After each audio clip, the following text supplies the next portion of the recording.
అలా బియ్యం కుప్పలాగా పోసాక ఆ బియ్యంలో చిటికెడు పసుపు చిటికెడు కుంకుమ వేయండి. ఒక గులాబీ పువ్వు కూడా ఉంచండి. కొన్ని రూపాయి నాణేలు, కనీసం 11 రూపాయి నాణేలు ఆ బియ్యంలో ఉంచండి.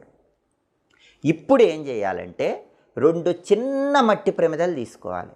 ఆ 2 చిన్న మట్టి ప్రమిదలకు చక్కగా కుంకుమ బొట్లు అలంకరించుకోవాలి. రాగి పళ్ళెం లేదా ఇత్తడి పళ్ళెంలో ఉన్న బియ్యంలో మొదటి చిన్న మట్టి ప్రమిదను ఉంచాలి. ఆ మొదటి చిన్న మట్టి ప్రమిదలో 3 యాలకులు, 3 లవంగాలు, 1 గుప్పెడు రాళ్ళ ఉప్పు పోయాలి. అలా పోసిన తర్వాత ఆ మొదటి చిన్న మట్టి ప్రమిదలో రెండవ చిన్న మట్టి ప్రమిదను ఉంచాలి. ఆ రెండవ చిన్న మట్టి ప్రమిదలో నువ్వుల నూనె కానీ ఆవు నెయ్యి కానీ పోసి 2 లేదా 3 ఒత్తులు వేసి ఏకహారతితో కానీ అగరబత్తితో కానీ ఆ ఒత్తులు వెలిగించాలి. దీన్నే ధనదీపం లేదా